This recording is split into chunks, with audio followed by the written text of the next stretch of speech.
Gee, look at that. Doesn't it look like lo mein now?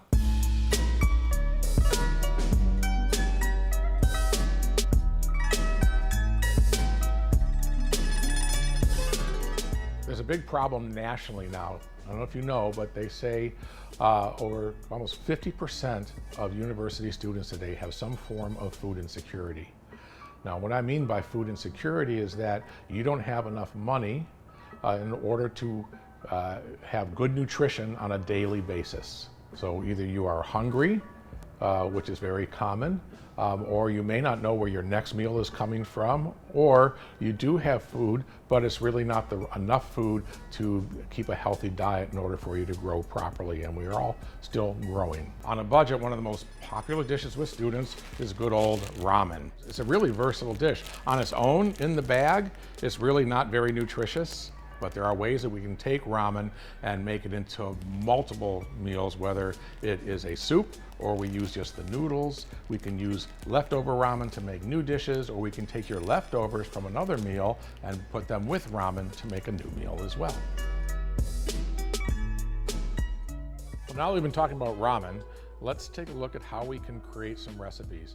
We have the ramen, of course, but in order to make ramen nutritious, because ramen itself really is not that nutritious. If you look at the back of the label, which I've talked about, read the ingredients, really not the most nutritious stuff, but that's why it's inexpensive. So we want to, it's a good way to get energy. You need calories. There's nothing wrong with that, so we need to build on it.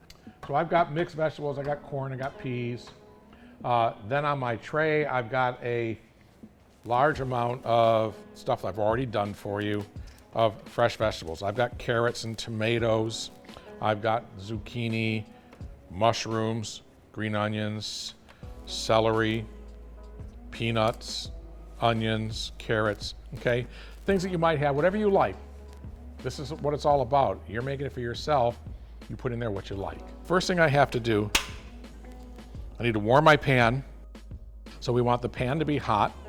And then you're gonna put your oil in the pan, just a little bit. I don't need a lot of oil. I don't wanna add a lot of fat, but I just need enough to pre-cook the onions, what we call sweat.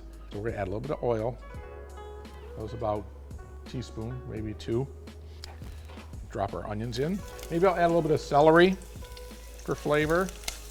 We'll add a little zucchini as well. Okay. Now I'm gonna want that to cook. I just want that, I don't wanna really get everything brown. Grab a little bit of salt. We're gonna use these canned vegetables. Let's drain the liquid off. I've got just over a half a cup of liquid. I'm going to complete it the rest of the 2 cups with the water.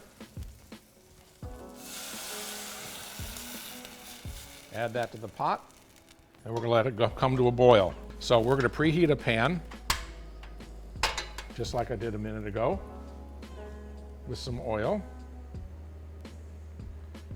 But we want some of the diced onions,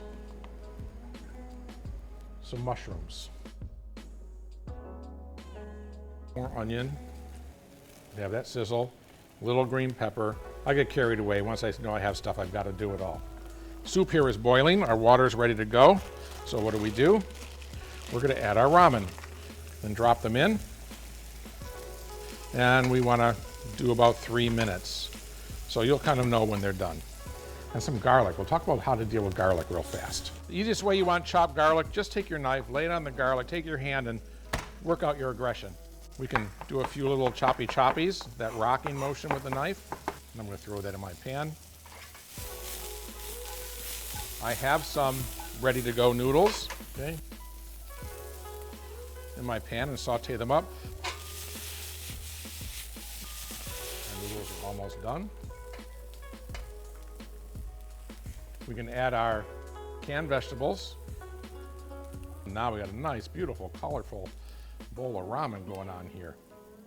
If you want it, you can use it. It does have real chicken in there, so if you want it vegetarian, don't add it. That's all you have to do. Take an egg. You turn your heat down, so you just got little bubbles, and just drop your egg in. It's gonna take about 3 minutes for that egg to cook. I happen to have my leftovers beef pot roast, and I'm gonna take my handy dandy chef's knife, which is good for everything, So I'm just gonna dice it up a little bit.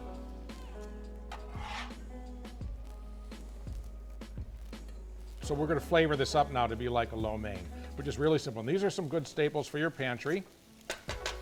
We're gonna add some soy to this. A little drop in here. We're gonna need a little rice wine vinegar. A little bit of sesame oil for that great Asian flavor. A little bit of sugar.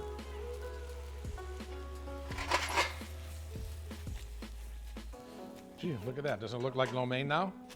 Okay, I think we're looking pretty good here.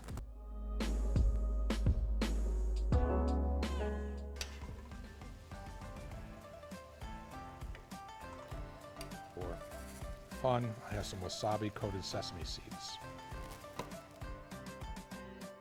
Let's get our lo mein done.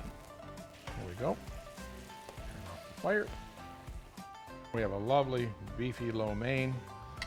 It's nutritious, really full of flavor, and have a real Asian-inspired dish made from ramen.